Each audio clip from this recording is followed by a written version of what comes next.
Buenas tardes a todos, ¿qué tal? ¿Cómo estamos? Aquí estamos en otro episodio más, o sea que hemos superado la barrera del primer episodio.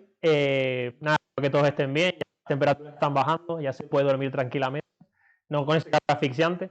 Y hoy estamos con Horacio de las Casas, que bueno, para el que no lo sepa, es mi padre, ¿vale? Tiene 30 años de experiencia en cirugía plástica, ¿vale? Entonces yo a él lo primero que le quiero preguntar es, para la gente que no te conoce, que ¿quién es Onésimo de las Casas?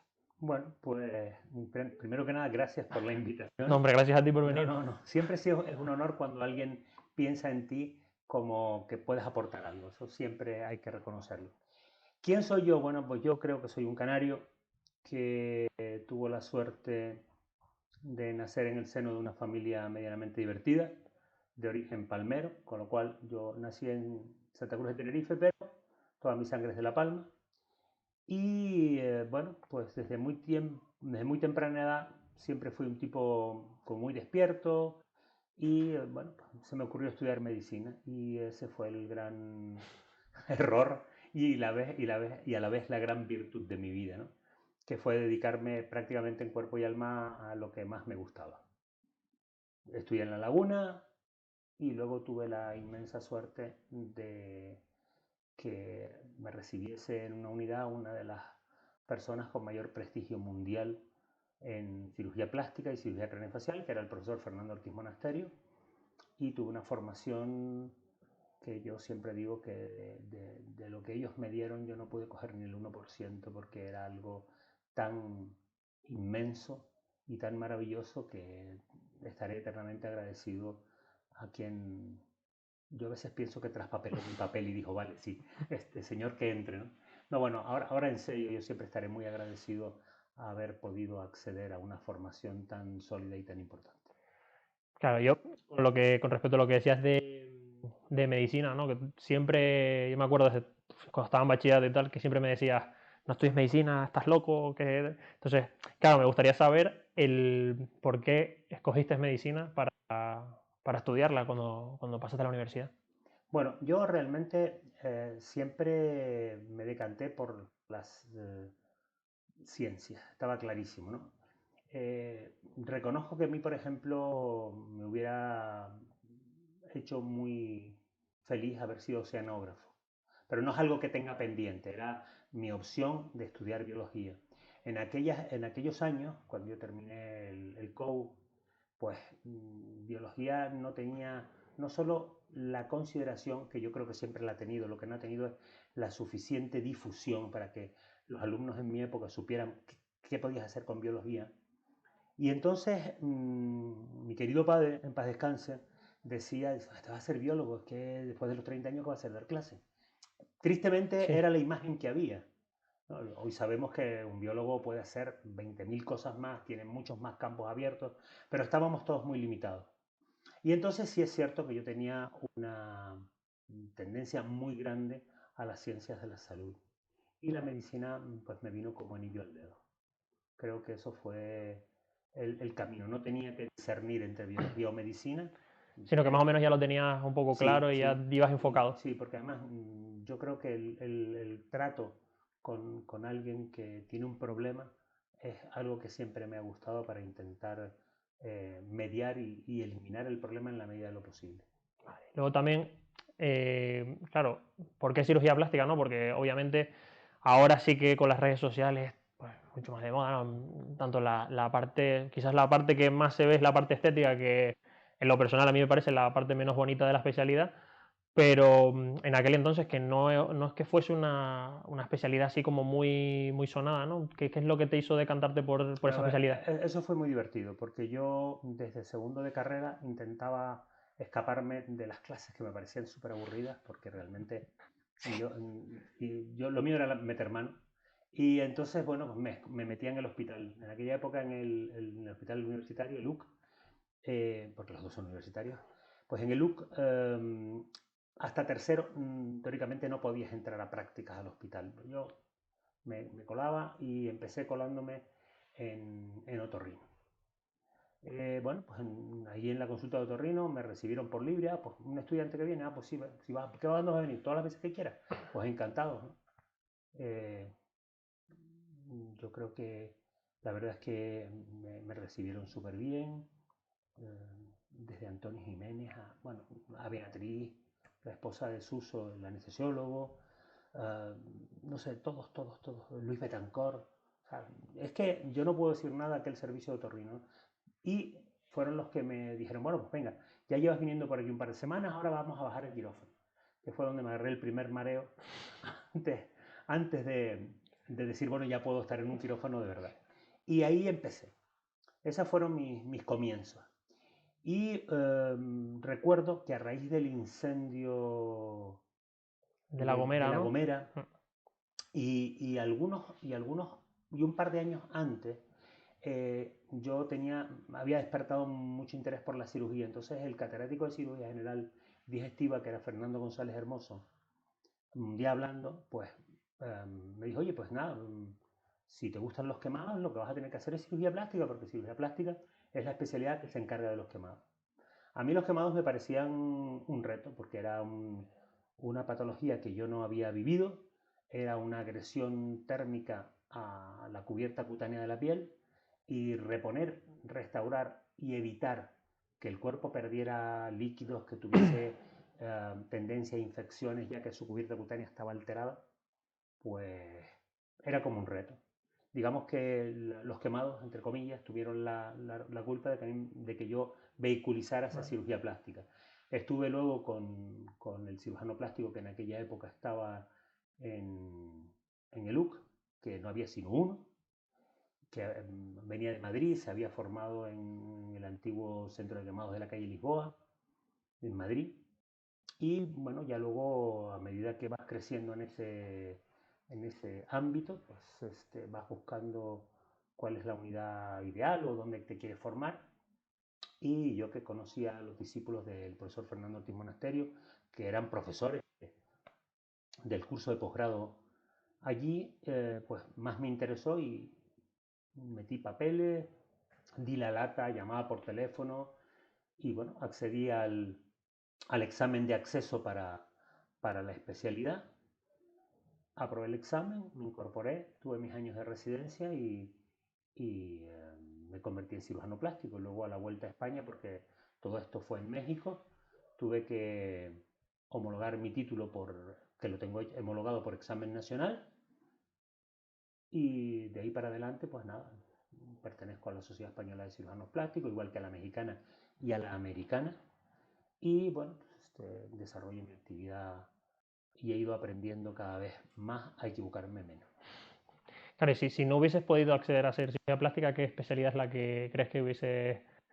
Porque claro, una vez estás ya metido haciendo tu día a día y demás, el volver atrás y pensar qué hubiese hecho, bueno, no sé si obviamente el planteamiento que hubieses hecho sin cogerla no tendría nada que ver probablemente con el que es ahora después de haberla hecho, ¿no? Entonces, ¿qué especialidad hubieses cogido si no hubieses podido acceder a cirugía plástica? A mí me gustaban algunas cosas, igual que otras no me gustaban. Por ejemplo, no me gustaba la cardiología porque uno de los profesores que yo tuve muy poquito tiempo, porque luego falleció, fue el profesor Sarbelio Pérez Pulido, un eminente cardiólogo que trabajó en el UC.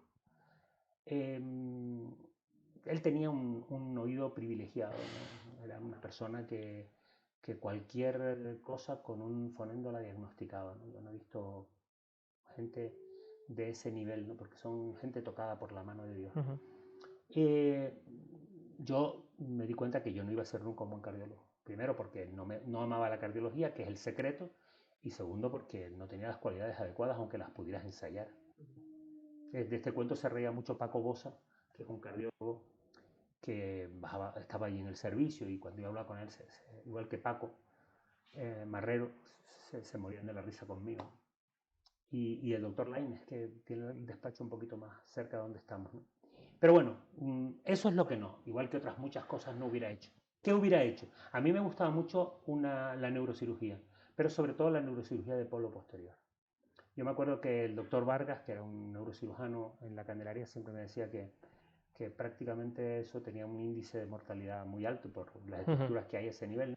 Pero sin embargo me parecía un reto, ¿no? Yo creo que o he sido muy inconsciente o me he querido meter en fregados muy complicados, ¿no? Pero bueno, ha sido mi manera de entender que las cosas no son sencillas y que alguien tiene que hacer algo, ¿no?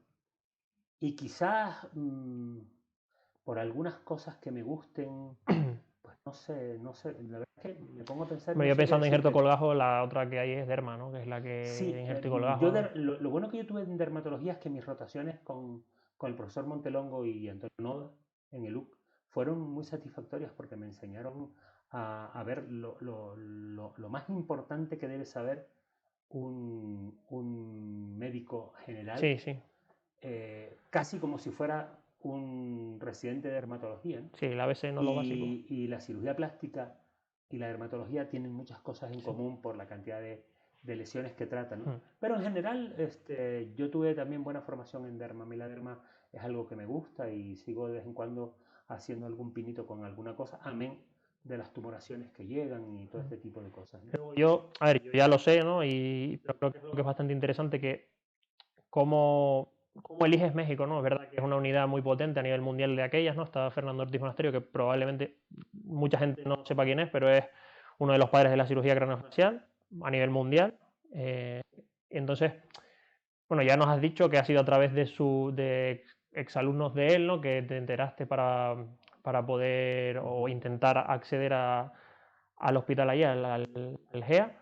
Entonces, ¿cuál es lo que te motivó a decir me voy a México? Porque claro, obviamente hoy en día coger y me voy a un sitio, entre comillas, es más sencillo porque pues, los transportes están mucho mejor, el mundo está mucho más globalizado, no sé, me parece más sencillo, ¿no? O sea, es verdad que el irse de casa fuera a buscarse los garbanzos, como quien dice, sigue siendo igual de duro, pero todo lo que conlleva ese proceso me parece que antiguamente era como mucho más complicado, había muchas más trabas porque el acceso que tienes, por ejemplo, a internet, a mismo horarios de autobuses, horarios, o sea, el horario de la guagua, el horario del avión, el horario del tren, todo eso, antes era llega y a vértelas venir, ¿no? Eso no existía, eso Claro, no. entonces, ¿qué es lo que te hace decir, bueno, me voy a México y... Bueno, uno cuando es muy joven siempre quiere aspirar a ir a un sitio de élite o algo muy bueno. Mm. En aquel tiempo habían 3 unidades en el mundo que sobresalían por encima de todos. Eso no significa que las demás fueran No, malas, no, no. no, claro. Habían muchas unidades muy, muy buenas, pero habían 3 que concretamente aglutinaban niveles de investigación muy grandes. Una era la de Madeleine Leyur en Bélgica, que competía un poco con el Hospital Universitario de Helsinki, que estaba Sirpa Aslo, Ujú. competía un poco con ella, pero bueno, digamos que Leyur en aquel momento era un O sea, como personaje, la figura europea, ¿no? Digamos. efectivamente. Luego estaba la Clínica Mayo en Rochester, en Eso. Minnesota. En ese momento habían fichado a David Sutter, que era un escocés, que era un fuera de serie. Lo ficharon como fichan los grandes clubes, ¿no? Te pongo un talón delante, dime qué quieres y te incorporas mañana, ¿no? Y tenían una unidad realmente muy, muy buena. Una unidad buena, se entiende, es una unidad que toca todas las áreas de la cirugía plástica, o sea, desde la cirugía craneofacial hasta prácticamente las deformidades congénitas, orales, faciales, urológicas, todo. Y la otra unidad era la del profesor Fernando Ortiz Monasterio en el Hospital Manuel Gea González de México. Yo había tenido acceso a un curso, un congreso en la península, que vino Antonio Fuente del Campo. Antonio Fuente del Campo era uno de los discípulos privilegiados del maestro, de Fernando Ortiz Monasterio, y yo entablé conversación con él y le dije que pues, cuáles eran mis inquietudes, que a mí no me importaría irme. Y entonces, bueno, pues él me dijo, bueno, pues llámame, porque claro, llámame era llamarlo a un Sí. teléfono fijo A esperar que te a cogiese. 6 horas de diferencia. Y él, yo no sé si él esperaba que yo llamara, pero yo lo llamé. Entonces hablé varias veces con él en el consultorio hasta que cogí los horarios. Ujú. Y entonces me dijo que, bueno, que para el acceso allí había que presentar un examen.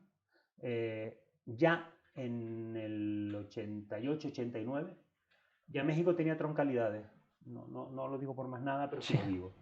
Esto es, la gente que iba a ser quirúrgica hacía un examen como el MIR español, Pero de quirúrgica. pero de quirúrgica, y los que iban a hacer medicina, pues Las hacían clínicas, médicas, ¿no? las Que clínicas llaman. médicas, ¿no? Y entonces ellos tuvieron el detalle de decir, bueno, mire, como no lo vamos a hacer venir a México a examinarse, por valija diplomática le vamos a mandar el Examen. examen al Consulado de México en Madrid.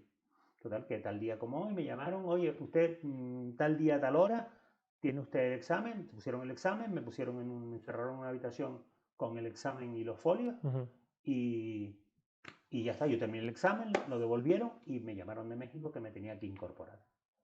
Entonces, la suerte mía de México también fue que mis tíos, la hermana mayor de mi madre y su esposo, Jacobo y María Lola, pues habían sido exiliados políticos de la guerra española y vivían en México. Bueno, llegaba a un sitio donde por lo menos tenía alguien de la familia, porque además mi tía María Lola, que era la hermana mayor, siempre tuvo un especial cariño, una especial relación con mi madre, que era la más pequeña. Entonces, bueno, eso hiló que de alguna manera, pues el tío Jacobo me fue a buscar al aeropuerto, me llevó donde ellos vivían, ya luego me acompañó a México para buscar en aquel momento fue una señora que rentaba o que alquilaba habitaciones al lado del hospital y tardaba 10 minutos andando, porque aquello era un monstruo. Cuando yo llegué a México en finales de 89, finales de 88, primeros de 89, aquella ciudad tenía 20 millones de habitantes.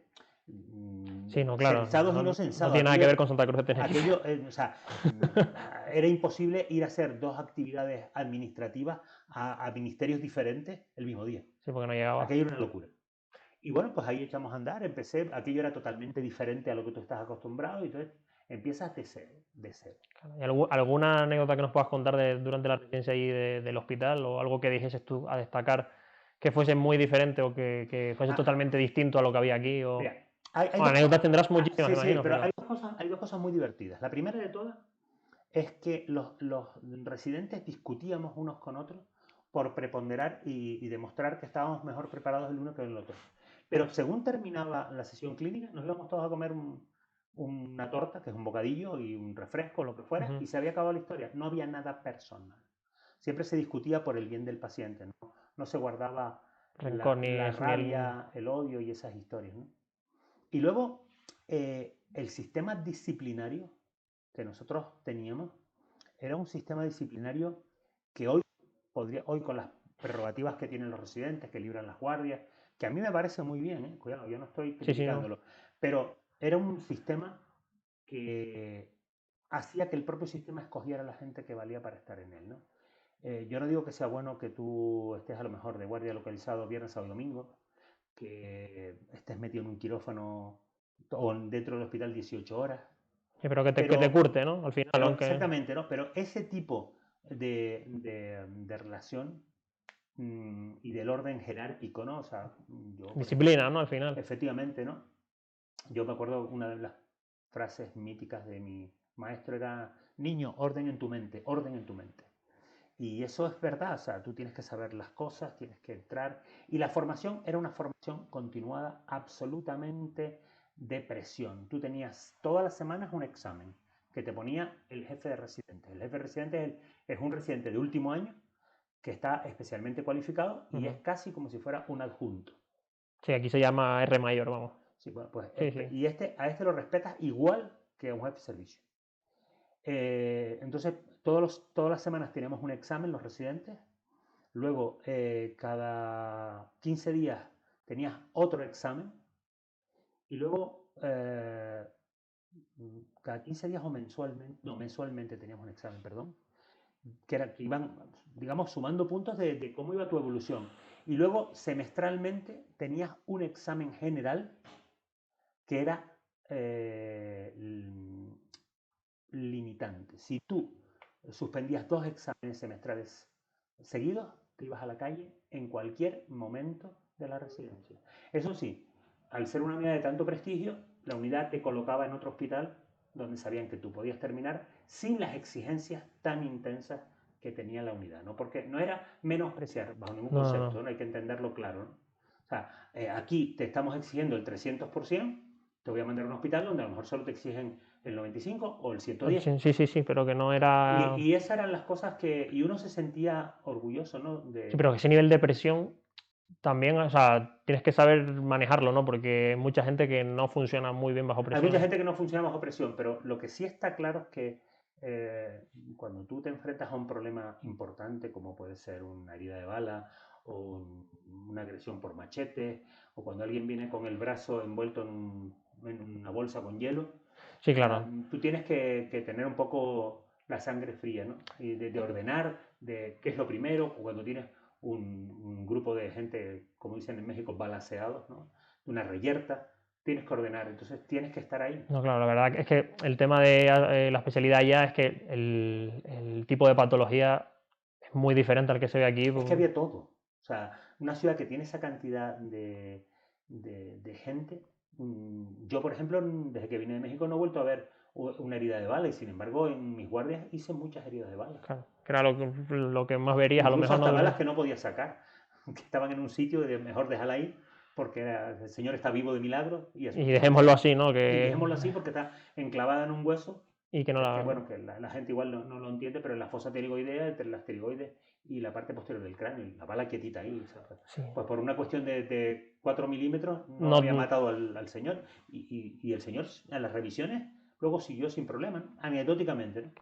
sí, pero como que eso, que ese tipo de patologías aquí, bueno, afortunadamente, o sea, no se ven porque no es tan común el cargar un arma, ¿no? Encima, o llevar un arma, o. No, y luego también otra cosa que es muy importante, la cantidad de deformidades congénitas Claro, que hay en México. ¿Por qué? Pues primero porque la incidencia, por ejemplo, de la más famosa, que es la fisura labiopalatina, es eh, 1/600 recién nacidos vivos, sí, ¿no? aquí Eso, es muy poquito, además, no se ve mucho sí. y.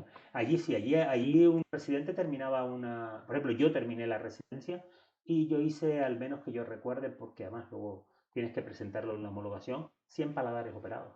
100 paladares operados en una residencia. Nadie te cree eso. ¿Por qué? Porque aquí en Europa existe una cosa totalmente diferente, ¿no? Bueno, o sea, ahora vamos a ver más el tema, ¿no? Quirúrgico. Me gustaría saber qué cirugía es la que más te gusta y cuál es la que más haces. Porque muchas veces no tiene relación, ¿no? Que te puede gustar mucho hacer una cosa, pero la vida te coloca en un sitio y terminas haciendo otra, ¿no? Entonces, eso, ¿cuál es la cirugía que más te gusta y cuál es la que más haces? Bueno, en líneas generales, a mí, hoy por hoy, lo que más me gusta es la cirugía de mama. Es lo que más me entretiene. Y es la que más golpes te da, porque la mama no tiene palabra de honor, como casi nada en biología. Pero bueno, yo me gusta hacer todo lo que es congénita, estética, deformidades adquiridas, traumas, secuelas de obesidad, todo, Pues si todo. tuvieses que elegir una, o sea, no una cirugía, porque también es verdad que hay muchas formas de abordar una misma patología, pero si tú dijeses una patología que te gusta específicamente, pues yo qué sé, imagínate lo mejor, pues lo que estaba comentando antes, labio paladar hendido, o me gusta, no sé, las deformidades craneofaciales, o. O sea, yo creo que hoy por hoy la mama es lo más que hago. Ujú, Y a mí la mama me gusta mucho, pero también hago todo lo que me llega, prácticamente, porque lo que no sé hacer, digo que no lo hago. ujú, Eh, ¿Qué pasa? A mí me entrenaron con una formación muy importante en lo que es el manejo básico de las heridas. Entonces, eso es una corriente que no es mexicana, es una corriente que ya nació en Inglaterra con los predecesores de Sir Harold Gillis, que fue un afamado cirujano en la Primera Guerra Mundial. Y yo entendí rápidamente que la cirugía plástica un poco era como el ballet. Si tú quieres ser un excelente bailarín de contemporáneo, tú tienes que ser un excelente bailarín de clásico. O sea, la cirugía plástica tiene un camino y ese camino hay que recorrerlo. La formación en cirugía reconstructiva, por eso me gusta a mí tanto la reconstructiva, ¿no? ujú. Está fuera de toda duda, ¿no? Yo creo que ese es el camino. Y de hecho, tú puedes encontrar buenos cirujanos plásticos operando mama, pero si no tienen un recorrido en cirugía reconstructiva, Ujú. tú notas que son muy buenos, pero es el manejo de los tejidos, ¿no? Es muy importante, es lo que nos diferencia de otras especialidades que son Sí, no, estupendas. además es una especialidad muy extensa, probablemente de las más extensas, ¿no? Que va desde, vamos, todo el cuerpo, ¿no? Y ocupa mucha patología. Entonces, también me gustaría saber ¿cuál ha sido la mejor y la peor experiencia? Bueno, si quieres dentro de un quirófano o durante el trabajo, porque al final dentro del quirófano es donde más tiempo pasa el cirujano plástico probablemente, pero muchas de las experiencias pues son antes o después, ¿no? Incluso probablemente las mejores sean después con el agradecimiento de los pacientes, ¿no? O que no el agradecimiento, sino simplemente el hecho de que el paciente siga adelante con su vida de una manera adecuada, ya eso ya gratifica, ¿no? Entonces, ¿cuál ha sido tu mejor y tu peor Mira, experiencia? las peores experiencias yo las puedo agrupar en tres grandes grupos, ¿no? La primera, las peores. La primera es la de cuando tú no llegas a conectar con un paciente, pero crees que has conectado y lo operas. Y la cirugía es correcta, no es mala, no has metido la pata, no ha habido, el paciente no se ha descuidado, pero el paciente se siente absolutamente insatisfecho, ¿no? Porque a mí eso me duele el ver que tú no has podido llegar a donde tienes que llegar con un paciente, ¿no? Quizás a lo mejor tenías que haberle dicho al paciente, mire, usted no es la persona más ideal para hacer este procedimiento, aunque yo le suelo hablar muy claro, ¿no? Pero bueno, todos nos podemos equivocar en la elección del Sí, paciente. Y luego tengo dos anécdotas de que, claro, yo era un residente muy joven, que me marcaron mucho, ¿no? Una fue un quemado que tuvimos en el Hospital de México, que tenía como un 48%, segundo grado profundo. O sea, lo tuvimos que injertar completo. completo, un 48% para la mitad del cuerpo, ¿no? Lo sacamos, horas y horas de doblar guardias, un trabajo increíble, ¿no? Y la verdad es que luego empezamos con las prendas de Jobs, lo que ahora son las prendas de presoterapia, que en aquel momento las inglesas eran las que se usaban.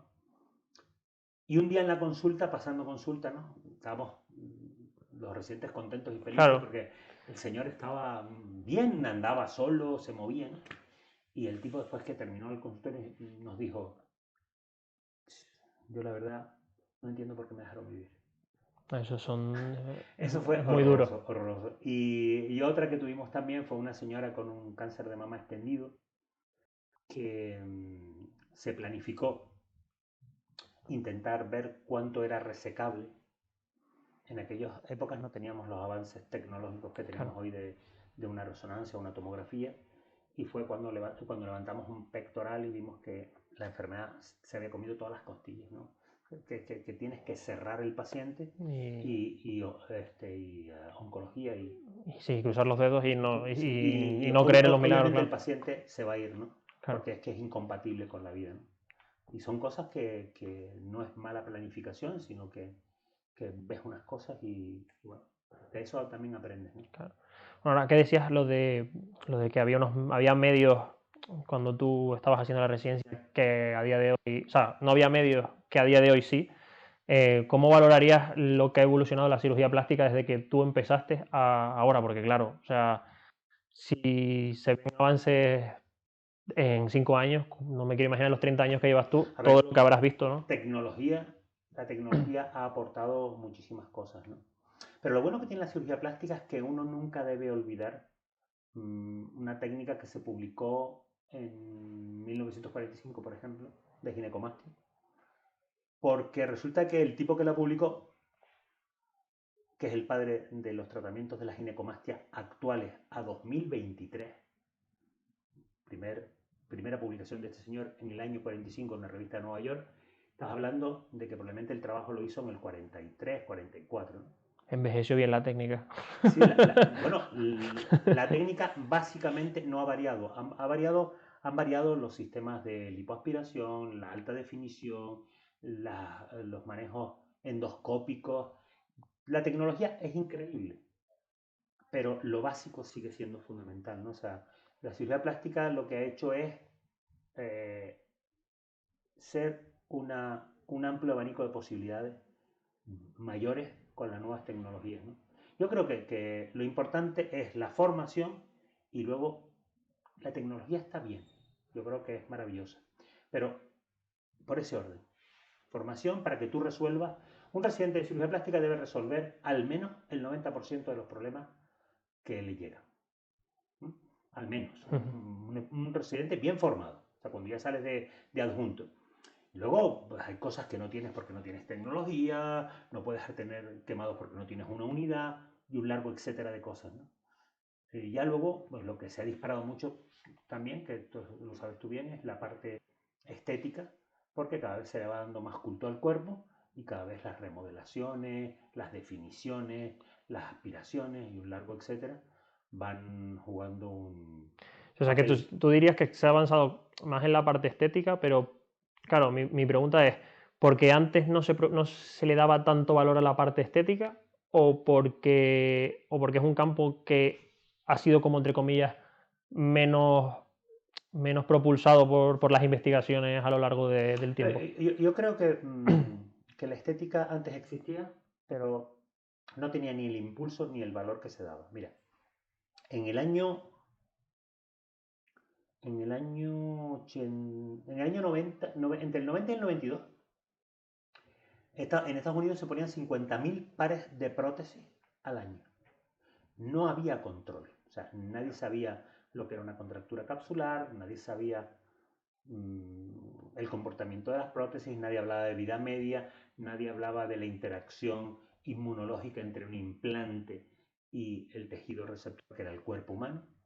Cosas que hoy son absolutamente necesarias manejar, pues porque hay tumoraciones que han aparecido por reacciones inmunológicas, porque los implantes ahora que ya no son texturados, que son nanotexturados o lisos opacos, que son dos conceptos de una rugosidad micrométrica, han mejorado Sí, porque y esto es toda una ciencia. La gente que no conoce todo lo que hay detrás de una cirugía de aumento de mama, ¿no? Lo que es los implantes, la tecnología que hay detrás, el tipo de implante, el volumen, ¿no?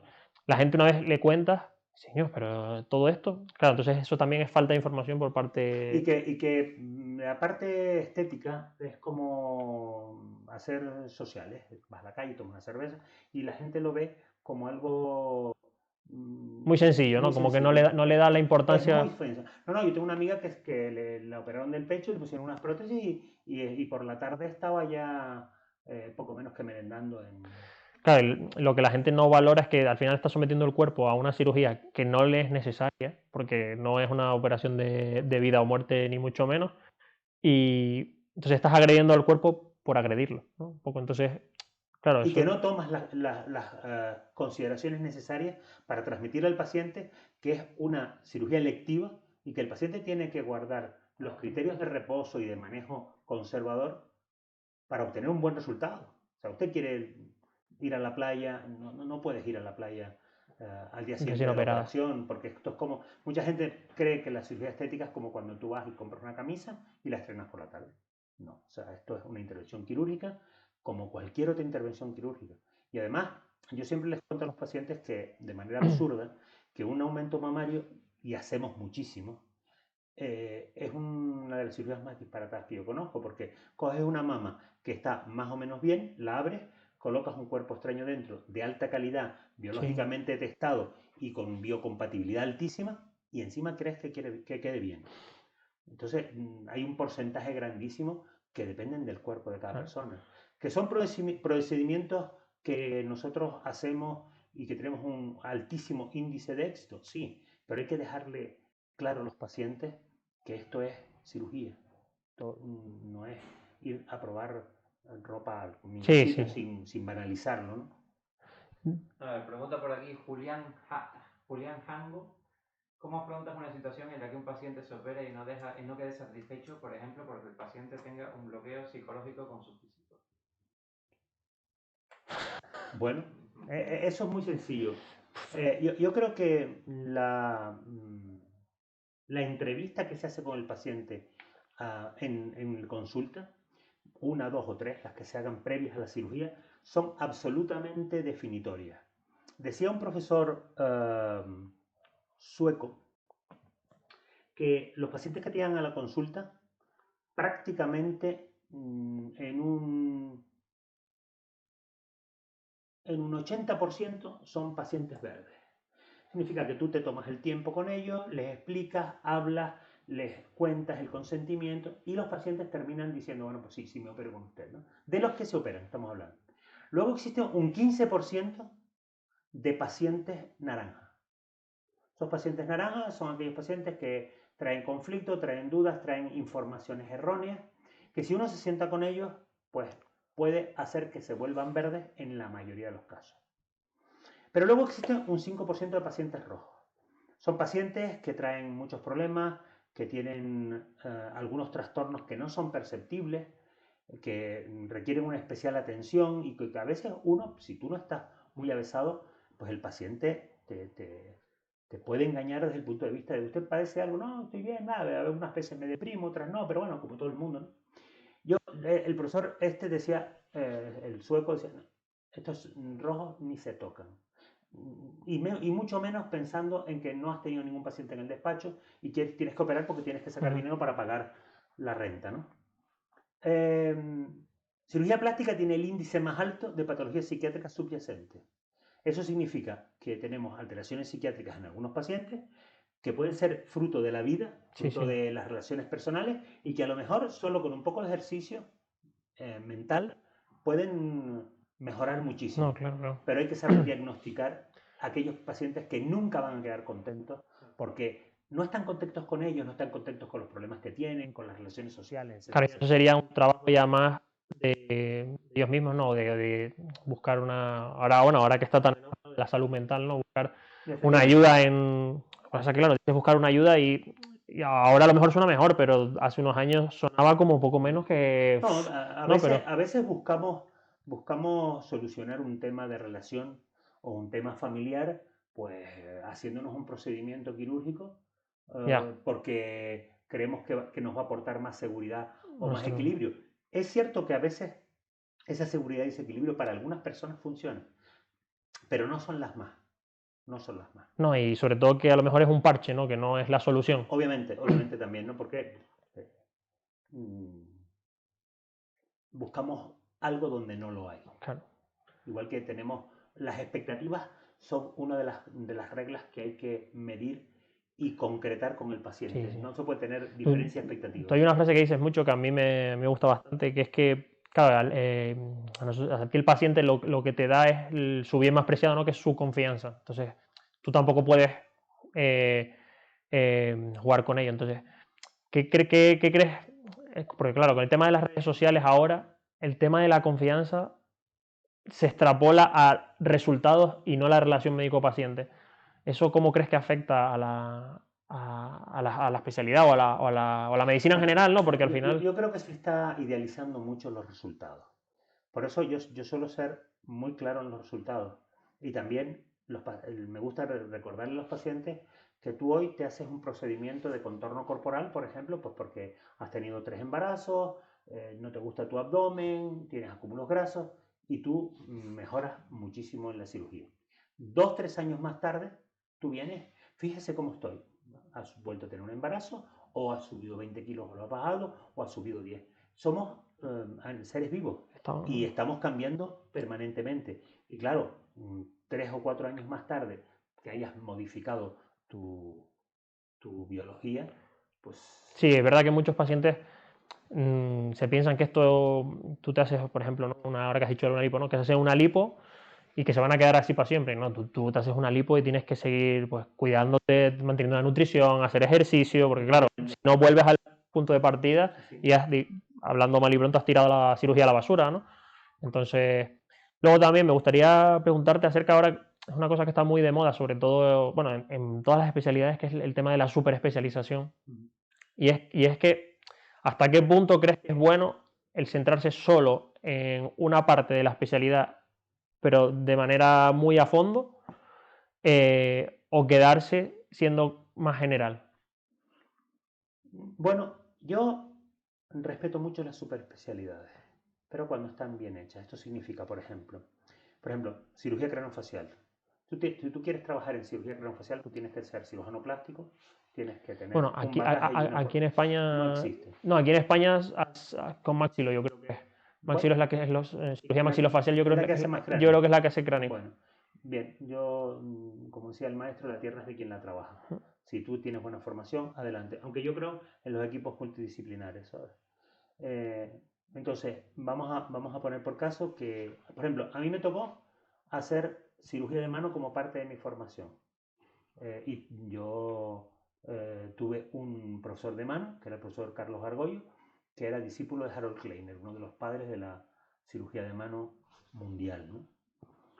Y hicimos muchísima cirugía de mano. Entonces, para nosotros la cirugía de mano, aunque era habitual, luego resultó ser como una super especialidad a la vuelta de... Sí, de hecho aquí yo creo que se la pelean entre plástica, trauma y yo creo que deben estar ahí. Pero sí es Sí, verdad que también es que son, o sea, el tema de, es curioso que el tema de las especialidades en cada país sea tan diferente, ¿no? porque Porque, por falta de interés, hay, por ejemplo, sitios donde a los cirujanos plásticos que están o no han tenido una formación en cirugía de mano o no tienen los medios para hacer cirugía de mano adecuada.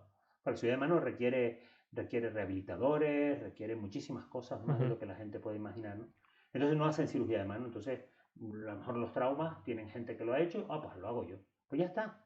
Pero yo siempre creo que las superespecialidades deben estar compuestas por equipos multidisciplinarios, ¿sabes? Un traumatólogo, un cirujano plástico, cirugía general, en algunos casos urólogos cuando se hacen cirugías de deformidades congénitas perineales o cambios de sexo, que bueno, que en España se hacen también, pero bueno, no es una cosa que se haga todos los días, pero ahí es donde tú ves que todo el mundo aporta su granito de arena y es un grupo, ¿no? y claro, el trabajar en esta especialidad tiene muchas cosas buenas, muchas cosas malas, pero ¿qué dirías tú que en cuanto al trabajo, no en cuanto a anécdotas que te hayan pasado, sino en cuanto al trabajo, qué crees que es lo mejor y lo peor que puede tener el dedicarse a cirugía plástica hoy en día?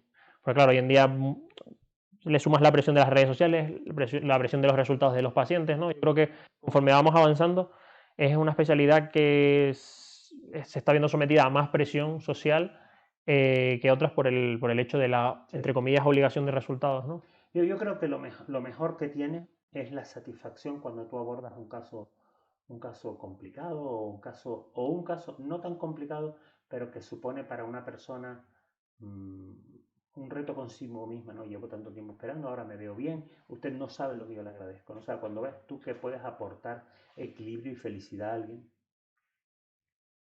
Y quizás lo peor es lo mismo, ¿no? La decepción que te puede generar un paciente cuando tú estás peleando o cuando se complica, que además el paciente sabe que no es que tú hayas hecho sino que hay una complicación Ujú. y que estás encima todas horas. Pero es así, o sea, uh, todos tenemos nuestro porcentaje de complicaciones, no tiene complicaciones el que no opera No, claro. y todos somos humanos y podemos cometer un error. Y luego un tema que también es bastante, no creo que sea controvertido, pero vamos, que la gente se pregunta mucho, ¿no? Porque la gran mayoría de las personas se piensa que la cirugía estética es un nicho más de mujeres y puede ser que sea o sea, que el mayor porcentaje de pacientes sean mujeres, pero también se operan hombres. Sí, sí, sí, por supuesto que sí. ¿Qué pasa? Que, bueno, pues de alguna manera, permíteme la expresión, el nivel de coquetería se le ha, se le ha otorgado a la mujer y el hombre no es tan coqueto. Eso tampoco es verdad, porque tengo pacientes masculinos que, bueno, Sí, sí, pues más. requieren el mismo nivel o superior que una dama, ¿no? Pero bueno, yo creo que seguimos teniendo un porcentaje de volumen más femenino que masculino. Lo que sí es cierto es que en los últimos 20 años el hombre Eso te iba a ha cogido preguntar, carrerilla, eso ¿eh? te iba a preguntar que cómo crees que se ha incrementado ese porcentaje en los últimos años. Pues yo creo que más de un 40% más ves, ¿me entiendes? Antes veías que a lo mejor un hombre, a lo mejor alguna cosa de la nariz, alguna cosa de las orejas, ¿no? Ahora el tórax, la definición, los músculos, la grasa, Sí, los pero sin glúteos. embargo, ¿tú crees que, o sea, cuál dirías que es la cirugía que más se hacen hoy en día, o que más demandan hoy en día? Probablemente la ginecomastia a lo mejor sería la Yo creo que los hombres lo más que demandan en en general general, es algunas cosas faciales ¿vale? y luego la cirugía de definición tóraco-abdominal, que es liposucción, con alta definición o no, la UAL, la que sea. La ginecomastia, pues por algún proceso que haya hecho aumentar el volumen mamario y que quieren que el tórax se defina mejor. Ujú. Y luego en la cara, pues porque la cara es la estructura centrofacial es la nariz y la nariz es algo que les llama mucho la atención. Sí, no, al final cuando miras a una persona es Lo primero que es ves. lo primero que tienes. Entonces, si no te gusta, siempre te lo vas a estar mirando, ¿no? Luego también hablabas de que las expectativas de los pacientes. Y es verdad que justo cuando se operan, justo después es cuanto más empiezan a mirarse al espejo. ¿Tú por qué crees que es eso? Porque claro, normalmente tú tienes un defecto y si te incide mucho en tu día a día, lo estás viendo y encima, si lo miras, aunque lo mires de refilón, te vas a fijar ahí, vas a estar como, entre comillas, machacándote todo el rato, ¿no? Diciendo, joder, esto no me gusta, esto no me gusta, esto no me gusta. ¿Por qué crees que después de operarse se miran más todavía? Porque eso es el paradigma del cerebro. Nosotros tenemos una estructura corporal asimétrica desde el punto de vista anatómico y embriológico. Nos formamos de un tubo en el cual hay dos estructuras que crecen hacia el centro y siempre tenemos un lado del cuerpo más ancho y uno más estrecho, en líneas generales. O un ojo más grande, uno más pequeño, uno más proyectado. Somos asimétricos por naturaleza. Pero, oh máquina de los dioses, el cerebro considera la simetría absoluta como algo ideal. Y el concepto de belleza no es el que Leonardo decía, que es lo que resulta armonioso a la vista. No, el concepto de belleza de Leonardo queda muerto y es lo que me gusta a mí. Y yo quiero idéntico.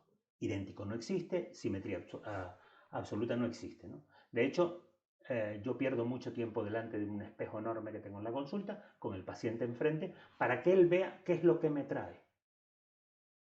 Y yo le hago ver cosas y me dice, ay, pues yo no sabía que estaba tan deforme. Digo, no está deforme, usted es normal, porque todos somos así, en grado variable.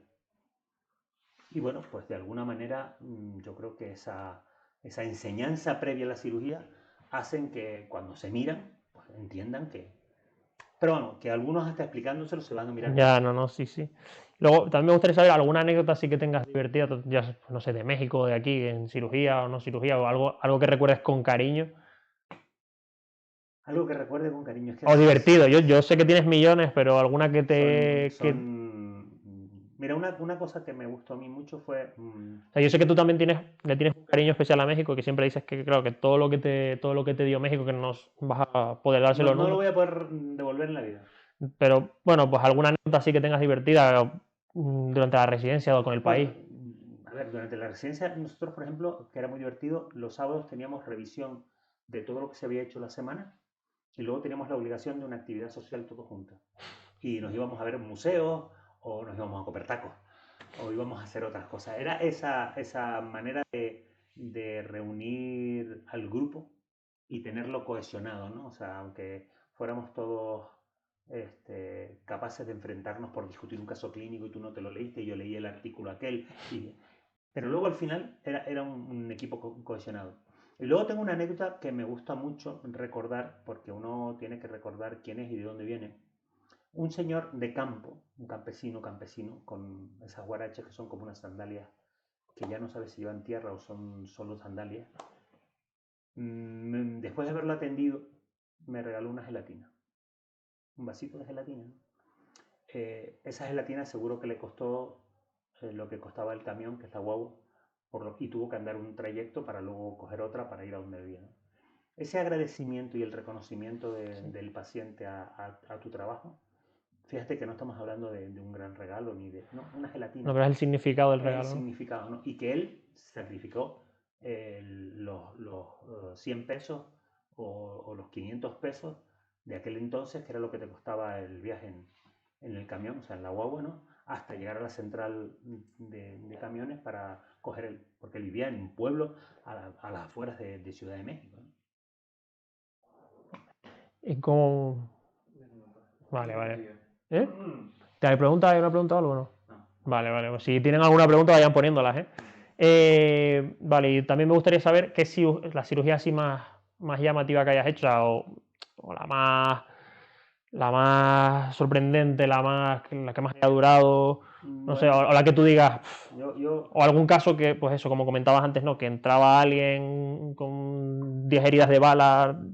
Yo recuerdo mucho, nosotros hacíamos un curso que era un taller que era la Semana del Hueso. Le llamamos la Semana del Hueso, ¿por qué? Porque venían grandes profesores de todo el mundo a impartir, porque era una semana en la que solo se operaba cirugía craneofacial. Y en esa semana yo era residente ya de último año, yo fui jefe residente. Y me paseaba yo por los pasillos al terminar la Semana del Hueso como niño con zapatos nuevos, porque había venido Paul Tessier. Paul Tessier es el padre de la cirugía craneofacial. Y yo había podido ayudar a Paul Tessier como primer ayudante en una cirugía de una hemirrotación de caras, ¿no? O sea, tenías que despegar todo lo que es la estructura facial de tejidos blandos, descolgarlos y haces unas osteotomías centrales, cortas el hueso para que al haber un defecto central óseo que hace que las hemicaras no estén así, sino que estén así, tú quitas este fragmento óseo y ruedas las hemicaras, ¿no? Y me impresionó ver aquel tipo que es mítico para nosotros, ¿no? Paul Tessier es el padre de la cirugía craneofacial mundial. Con qué limpieza y con qué pundonor hacía la cirugía. Era como si estuviera pintando un cuadro, ¿no? Y además era muy curioso porque él utilizaba los paños quirúrgicos negros. Porque cuando se mancha de sangre el negro, La rojo sangre no no se ve, claro. y además permite filmar y permite tomar Y fotos. que quede todo. Sí. O sea, ya de aquellas ya pensando en las fotos, ¿no? Como... Bueno, es que la única manera que tenían ellos era documentar todo lo que hacían. Era tipos que eran. Ten en cuenta que las fracturas de cara que llevan el nombre de Lefort 1, 2 y 3, luego fueron modificadas a Tessier 1, Tessier 1A, 1B, Tessier 2, 2A, 2B. O sea que estás hablando de Sí, la historia alguien que que modificó. modificó la historia. Sí, sí, no, Paul Tessier, ¿no? literalmente. Y luego ayudar a operar a mi maestro también en alguna deformidad congénita de cara, pero sobre todo ayudarlo a operar rinoplastias, ¿no? El profesor Ortiz Monasterio, entre otras muchas cosas, estaba dotado especialmente para hacer rinoplastias. Nosotros de residentes apostábamos entre nosotros que si le poníamos una venda en los ojos, él con sus dedos podía operarla sin verla, ¿no? Porque es que cuando tú ves a alguien ejecutando una técnica, ya no solo quirúrgica, sino en cualquier aspecto de la vida, que parece tan fácil, que es complicada, pero a veces parece tan fácil, es porque la persona que lo está haciendo es brillante. Sí. Es brillante. Cuéntanos. Vale, tenemos un par de preguntitas por aquí. Lo mejor y lo peor de trabajar juntos, padre e hijo.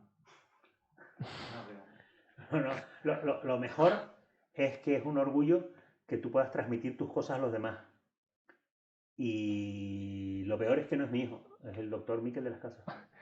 Yo creo que para mí lo mejor es que a nivel de aprendizaje es un privilegio porque nadie, yo soy de los que piensa que nadie te va a enseñar o va a querer enseñarte tanto como tu familia, ¿no? Pues tu padre pues es eso. Y lo peor a lo mejor es pues, la confianza, ¿no? Que a veces... La confianza, todos sabemos que la confianza da asco, ¿no? Pero bueno, al final tú tienes que saber y entender la situación, amoldarte a todo y quedarte con lo bueno. Yo siempre, incluso poniendo ejemplos, hablo con mis amigos e intento siempre quedarme con lo bueno y lo malo, pues, al final es anécdota, no te acuerdas de esas cosas. La segunda por aquí dice, ¿cuál es el porcentaje aproximado de enfermedades por implantes mamarios? Yo diría que las complicaciones totales por una cirugía de implante mamario, hoy en la actualidad, están entre el 6-8%. Los implantes de mama no generan tumores malignos de mama. En la actualidad sabemos que hay un tipo de implantes que no se está usando, que son los implantes texturados, que empezaron en un 0,02% de los casos a producir linfomas anaplásicos de células gigantes, que son tumores de estirpe linfática, o sea, de estirpe inmunológica, que se generaban entre el implante y la cápsula y que en un porcentaje altísimo se curaban perfectamente bien, solo quitando el implante y la cápsula. Otro tipo de enfermedades que generan los implantes puede ser los síndromes de inestabilidad biológica, ¿no? Que empiezas con mialgias, dolores, incomodidades. ¿Por qué? Porque es una reacción vaga a cuerpo extraño. Pero en general, llevar un implante es llevar un cuerpo extraño. Y eso implica que en cualquier momento puedes desarrollar una reacción inmunológica tipo 4 en grado variable, desde muy severa a muy leve. Afortunadamente, este tipo de cosas nunca, en la estadística publicada a nivel internacional, nunca acontecen en grandes series, ¿no? En más de un 8%, ¿no? En general, yo diría que en más de un 90% la cirugía es satisfactoria. Pero eso no implica que al que le toca, por Claro. estadística tan solo, vaya a pasar mal rato, o a la persona que le toca, ¿no? Es verdad que ahora haciendo referencia a esto, claro, mucha gente que dice, no, se me encapsuló, la típica, ¿no? La típica frase del paciente, es que se me Eso encapsuló el quedó ya pecho. muy social, ¿no? Sí, no, a ver, es verdad que mucha gente lo dice, bastante gente. Yo pensaba que no era tanta, pero cuando vas hablando incluso ya con chicos, ¿no? Hablas y no, porque es que a mi novia o porque a mi prima se le encapsuló. Entonces, si nos puedes explicar un poco el se me encapsuló, que no es que se haya encapsulado, sino que es una... Bueno, explícanos un poco cómo va el tema. A ver, cuando tú colocas un implante, el organismo tiene un implante a cualquier nivel. El organismo tiene dos opciones. O lo intenta expulsar, con lo cual genera una reacción inmunológica a cuerpo extraño, o lo tolera. Si lo tolera, lo que va a hacer es fabricarle a su alrededor una cápsula periprotésica o periimplante. Esa cápsula es una cápsula que histológicamente tiene en torno a 4 capas, se pueden distinguir algunas más, pero 4 básicamente. Y lo importante es que una tiene elementos miocontráctiles y otra tiene elementos vasculares. Eso hace que el implante pueda llegar a ser atacado como si es un elemento que no conoce, y al ser atacado o reconocido como cuerpo extraño, la cápsula que normalmente se forma en el 100% de los implantes y los envuelve, lo que hace es contraerse. Y entonces genera lo que se llama una contractura capsular, que es realmente el término que se debería operar, porque estar encapsulado gramaticalmente es estar dentro de una cápsula, y todos están así. Luego, la contractura capsular es un signo incipiente de intolerancia o de inflamación por otro motivo. Entonces, que eso, que sepan que siempre va a haber una cápsula, lo que pasa es que cuando está más duro de la cuenta es porque la cápsula ha generado una Una contracción contracción, sí, o se ha y endurecido. está oprimiendo Y el además la implante. cápsula en algunos pacientes, por no decir en la mayoría, es muy beneficiosa porque aunque se contracture, si un implante está roto porque lleva muchos años dentro o por cualquier cosa, esa cápsula limita mucho el que el gel de silicona pueda irritar lo que es el tejido mamario.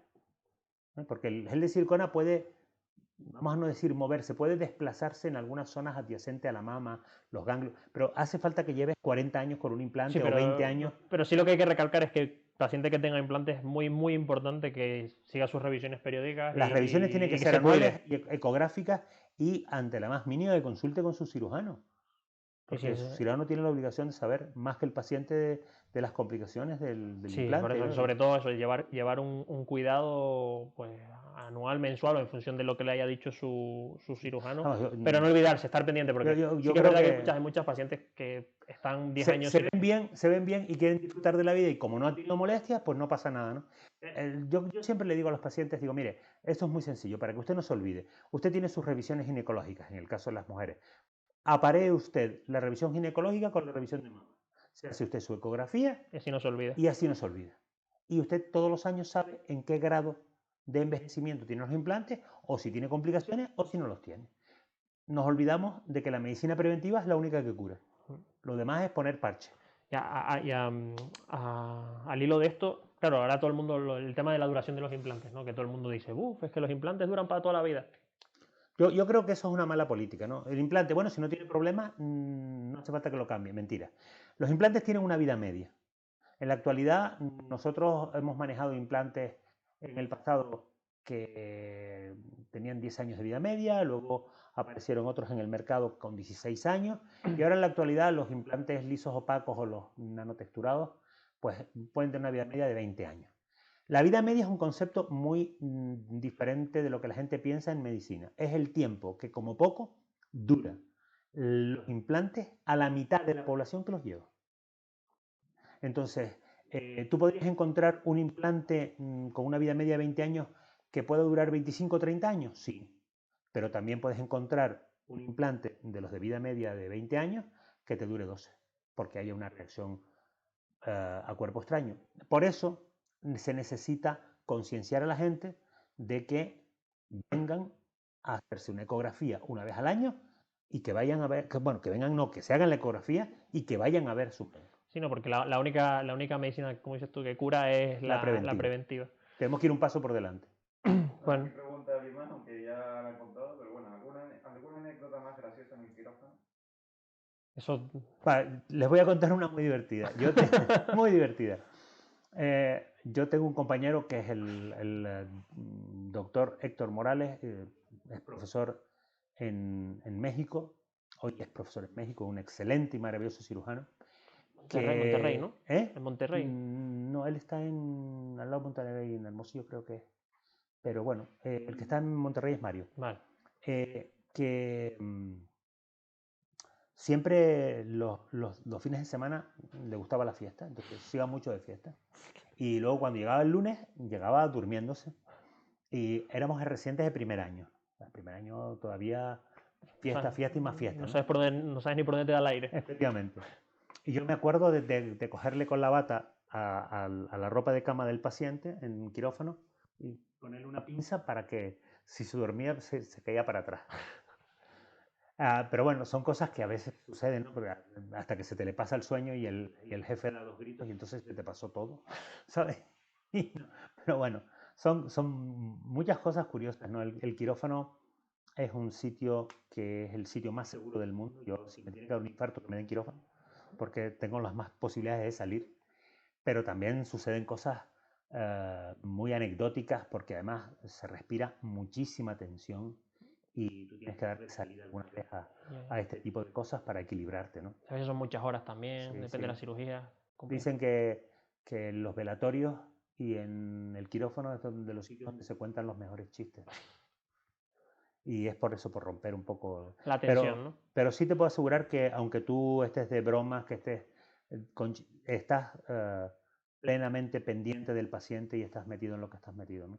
De hecho, cada quirófano tiene al menos un anestesista, un cirujano, un ayudante o 2, una enfermera instrumentista y un auxiliar que circula, o a lo mejor una enfermera circulante y un auxiliar de clínica. Con lo cual siempre tienes entre 5, como poco, y puedes llegar a tener 8 personas solo para ti. Ese es el quirófano. Y bueno, ya ¿hay alguna pregunta más? Y si no, pues ya para terminar, estamos haciendo siempre esta pregunta, ¿no? Que es que nos gustaría que nos dijese un olor, un color y un sabor. O sea, argumentar un poco estilo libre, ¿no? Pero... Bueno, un olor... que te guste, que te traiga recuerdo, puede ser, vamos. Pues mira, lo del sabor, es que tengo miles, porque además como soy muy goloso con mi madre, de eso, me gusta. Cromosoma palmero, ¿no? Sí, cromosoma palmero, sí, cromosoma palmero por todos lados. Pero fíjate, hay una cosa que me transporta a mí a México siempre, que es un charro negro, ¿no? Yo no soy una persona que sea un gran bebedor, sí me gusta echar un par de vasos de vino con los amigos, comiendo, lo que sea, pero hay un cóctel mexicano que es tequila con Coca-Cola. Es muy simple, es como si fuera un cubata, pero es tequila con Coca-Cola, unas rodajas de lima y hielo. Y eso se llama allá charro negro. Entonces eso se hace con tequila blanco. Es que aquí, eso te iba a decir que aquí la gente, yo no sé si conocerá el tequila blanco, porque aquí la gente tequila... ¿Sueles usar el reposado o el añejo? Bueno, es verdad que son los 3 tipos que hay, ¿no? Sí, no sé, porque es que también... Pues el tequila blanco, a mí me gusta con uno especialmente que se llama sausa blanco. Tiene sabor a México. De verdad, o sea, yo me lo pongo en la boca y me acuerdo de la residencia de la señora que nos hacía las tortas, los bocadillos enfrente, por las mañanas temprano, de lo que pasamos aquí. Yo por eso digo que yo soy medio canario, medio mexicano, porque nunca voy a poder pagar, ¿no? O sea que lo del sabor está muy, muy claro. Lo del color, pues mira, si fueran 3 colores era fácil, pero como solo es uno, pues ¿sabes qué? El color del amanecer, cuando el sol rompe el horizonte, ese oro brillo viejo, nuevo, entonces esos colores mezclados, ¿no? Y luego me decías, era el sabor, el color y un olor. Y un olor. Pues hoy por hoy, igual mañana te cuento otra cosa, el olor del té chai pakistaní. El té chai pakistaní es un té que se elabora en el norte de Pakistán, que es un té negro muy, muy especiado y que lo utilizan mucho la gente que trabaja, porque lleva niveles altos de teína y luego estimulantes, lleva pimienta, clavo, cardamomo. Y entonces, claro, tú te haces un té bien concentrado de eso y se lo pones a la sopa y los fideos se van de punta. Imagínate, ¿no? Muy fuerte, ¿no? Venga, pues ahí está, eso. Vale, pues no tenemos más, ¿no? Pues muchas gracias a todos. Yo imagino que no será la última vez que lo veis por aquí porque tenemos preparadas cositas y demás. Pero nada, muchísimas gracias a todos los que estéis, que no sé cuántos estamos hoy, Paul. Ahora mismo 7. Bueno, muchísimas gracias a los 7 que estéis ahí. 7 magníficos, ¿eh? No, total, no, sí. Es un mundo. No, sí, es que empezamos el otro día ya. O sea, muchísimas gracias a los que estéis ahí dando la cara. Así que nada, lo dicho. Espero que tengáis un buen fin de día y nos vemos en la siguiente, ¿vale? Hasta luego. Adiós.